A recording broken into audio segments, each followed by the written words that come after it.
In this webinar, I will expand further on the use and calculation of the various ratios which you have learnt about in Module 8 under the heading Important Concepts.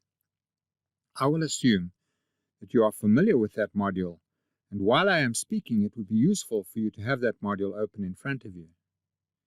Some of the ratios covered in Module 8 depend firstly on the number of shares which the company has in issue. Companies often change their issued share capital during the financial year for a number of reasons, and the per share data, like dividends per share and earnings per share, will vary accordingly. In Module 8, we use the example of a company manufacturing widgets which is listed on the Alt X of the JSE. In order to keep our example simple, we begin with the assumption that the company has 10 million shares in issue. Here, we need to explain the difference between authorized and issued shares. Companies are only allowed to issue shares to the public if they have been authorized to do so by the Companies and Intellectual Property Commission, or the CIPC.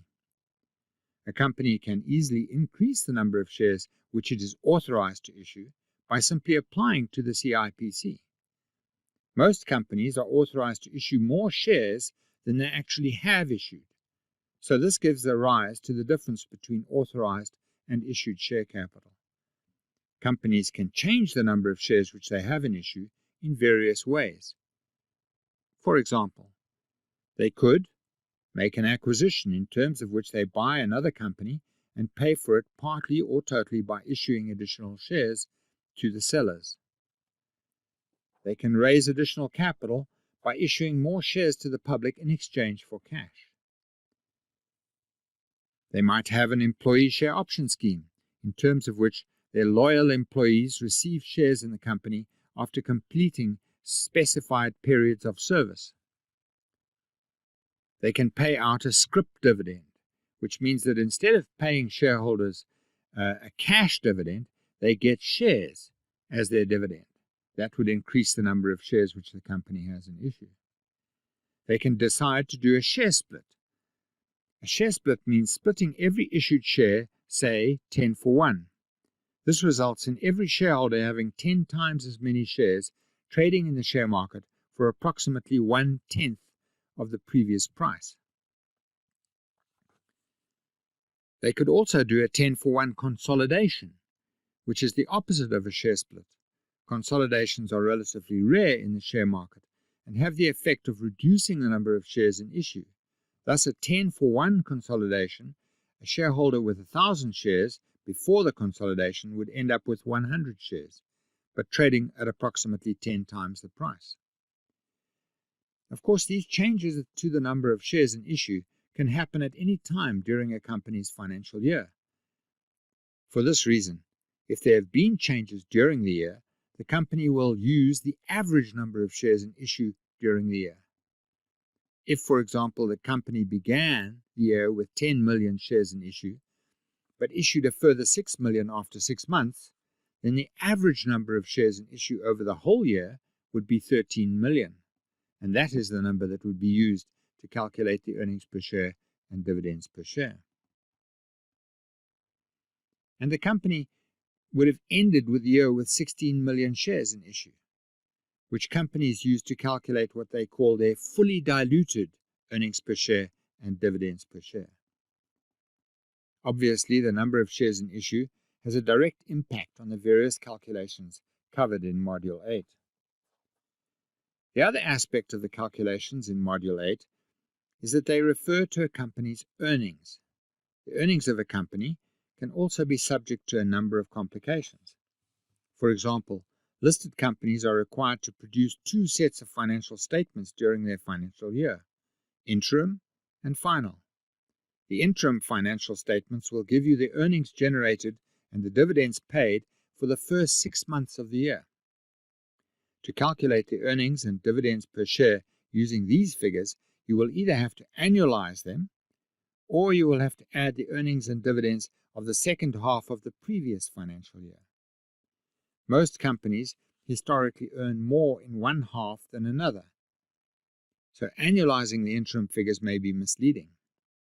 But when you are considering the ratios mentioned in Module 8, it is important for you to establish exactly where in the financial year you are and which period's earnings are being used to make the calculations. Then the company might have sold some of its non-core operations during the year.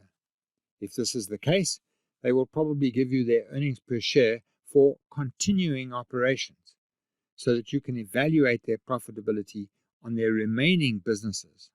Companies are also required to publish their headline earnings per share, which is abbreviated to HEPS.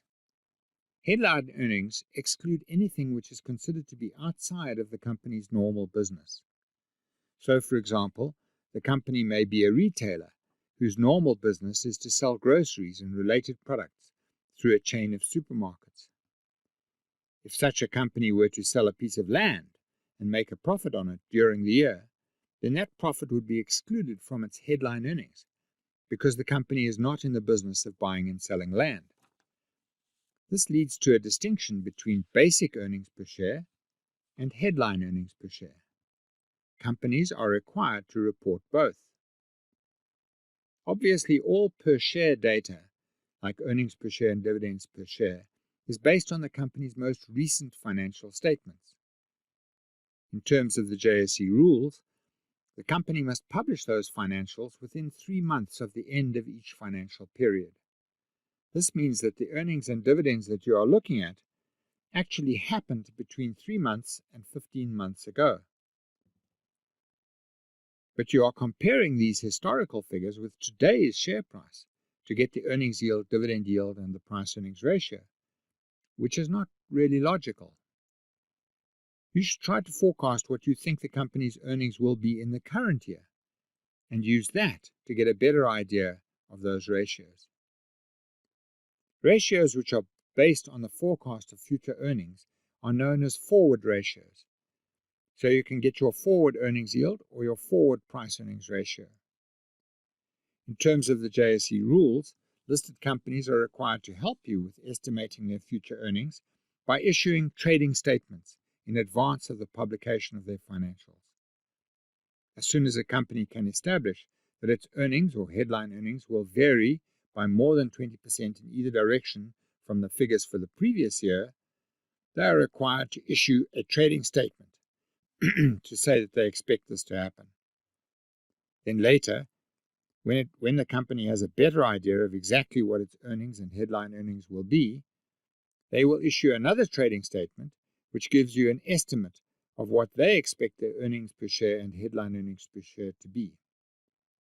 Such a trading statement will typically give a range within which it is estimated that the headline earnings per share will fall. You can then use these figures to calculate the forward earnings yield and the forward price-earnings ratio of the company. You can see that looking at the ratios explained in Module 8 is quite complicated. So you need to go deeper into the figures and get a good idea of what is going on. Most importantly, you should read the Stock Exchange News Service, or SENS, S-E-N-S, announcements for the share to properly evaluate the latest developments in the company. Among those SENS announcements, you should find a short-form announcement of the company's most recent financial statements, either the interim or the final. That, in turn, will give you a web address from which you can download the full financials in the form of a PDF file. I urge you to take the time to download this file for the companies that interest you, and spend some time going through the company's latest financials. Inevitably, the financials will give you a much better understanding of the company and its ratios than the bald figures. Warren Buffett studies 2,000 sets of financial statements a year, which explains why he is the greatest share market investor who has ever lived. He takes the time to do his homework.